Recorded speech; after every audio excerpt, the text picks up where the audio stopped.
Today I'm going to explain the short movie called The Secret Number, released in the year 2012. Dr. Simon, a famous psychiatrist from a mental institution. He is remembering his past, and it is revealed that the small boy from the first scene was none other than himself. Dr. Simon survived the car crash, but was deeply traumatized by it, as he still remembers it to this day. Along with him, we're introduced to one of his patients, Professor Ersheim, who is an intelligent mathematical scholar. He is seen writing something on the board with great intent and focus. After he's done writing, Professor Ersheim hands over the board to Dr. Simon while mentioning that it is pointless. We can see that he has written the numbers 1 to 9 several times. Dr. Simon glances at it and praises his patient's work to be very good. He then asks the professor if it looks wrong to him.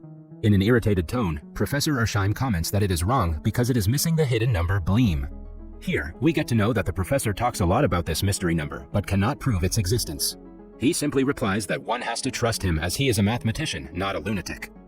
Later at home, Dr. Simon is conducting thorough research on the history of Professor Ersheim. He is surprised to find that the professor is no ordinary mathematician, as he has been awarded with numerous mathematician awards. He has even won the Fields Medal, which is the equivalent of the Nobel Prize, but in the mathematical circle. After further digging, Dr. Simon also finds out that the professor never had any history of mental illness or emotional trauma. This brings up questions like, was the professor really unstable? Or was he locked because his findings were a threat to someone? The next day, Dr. Simon is again discussing the mystery number with Professor Ersheim. After a bit of asking, the professor reveals that the number BLEEM exists between the regular numbers 3 and 4. Hence, while counting it would be 1, 2, 3, BLEEM, 4, 5, and so on. Tired of listening to the same supernatural theory, Dr. Simon gets up and asks the professor to prove it.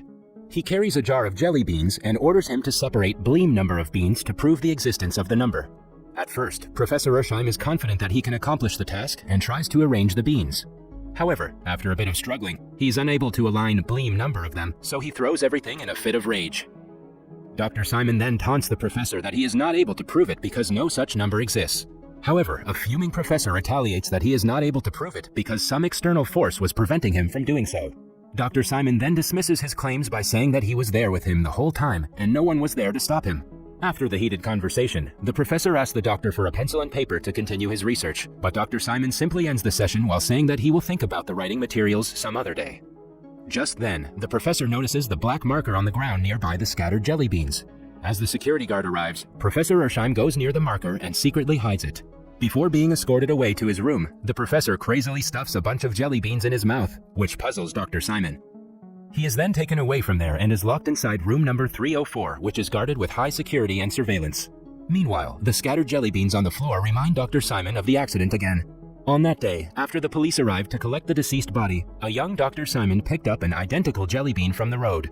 It was dropped by the man who was struck and killed by his car. In the next scene, Dr. Simon is preparing to leave for home after a frustrating day at work. As he is going down the elevator, it takes an unusually long time to reach the 3rd floor from the 4th. This confuses him and he starts thinking about the authenticity of the mystery number BLEEM. Following the strange encounter in the elevator, Dr. Simon starts digging up more information about the mysterious number. He finds out that Professor Ersheim was actually arrested due to an outburst at a conference. After this, he starts listening to numerous recordings of his conversations with the professor. In one of the interviews, Professor Ersheim says that the number BLEEM is the very fabric of the universe. He also says that there are numerous dimensions in the galaxy, but an average human cannot see that. He says that the main reason for not being able to explore other dimensions is the insufficiency of proper maths. He also adds that if the mystery number BLEEM can be discovered, humans can travel to other dimensions and explore them. With the discovery of the number BLEEM, humans will also be able to time travel and communicate faster than the speed of light. As Dr. Simon is deeply immersed in the recordings, he notices an ant on his desk. Being the kind human that he is, he carefully picks it up with a piece of paper and throws it out of the window safely. In the next scene, a tired Dr. Simon is at a bar having some drinks. He is fed up with the events surrounding him lately, so he is on a break to clear his mind. As he's cracking open some peanuts, one of them suddenly moves and cracks itself open without any external force. The doctor is immediately shocked by the supernatural encounter, but before he can calm himself, he sees Professor Ersheim writing some mathematical calculations on the window of the bar. He immediately gets up and starts going after the professor. After a bit of chasing, Dr. Simon reaches a silent alley. As he walks a little further, he finds a television playing news about the exact accident from his childhood. The news also reports that the old man hit by the car had not been identified in the 3 days since the incident. He then sees his younger self watching the bizarre news. Turns out that the doctor was just having a nightmare and he is awakened by a phone call. There, he is informed that Professor Ersheim has gone missing from his room. In this way, his dream had some truth after all. The doctor then immediately heads to the mental institution. After reaching, a worker named Jean explains that they are about to initiate a second sweep to locate the professor. He also stresses that the professor was present during bed check and he had not let anyone else into the room. Now the question might arise, how did an old and fragile man like the professor escape such a highly guarded facility? This confuses Dr. Simon equally. As the duo reach room number 304 to investigate, they are shocked to find mathematical equations and formulae written all over the walls. It seems that the professor spent all night conducting his research with the marker.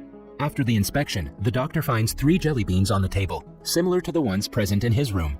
He also finds the marker cap on the floor, which reminds him of his childhood accident once again.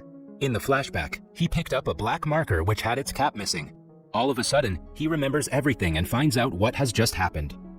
As Dr. Simon is busy grasping the situation, Jean picks up one of the beans from the table. Despite Dr. Simon forbidding him from touching it, he tosses it up in the air and eats it. However, Dr. Simon still notices 3 jelly beans on the table as if no one ate anything.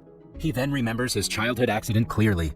The movie ends as we are shown the scene of the accident once again. Jelly beans are scattered all across the road and the face of the deceased man is finally shown. It is Professor Ersheim himself.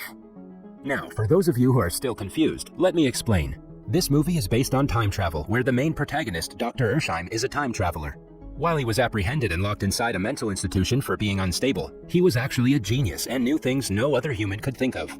His lifelong theory of the secret number Bleem was correct all along, and his assumptions of time travel were true too.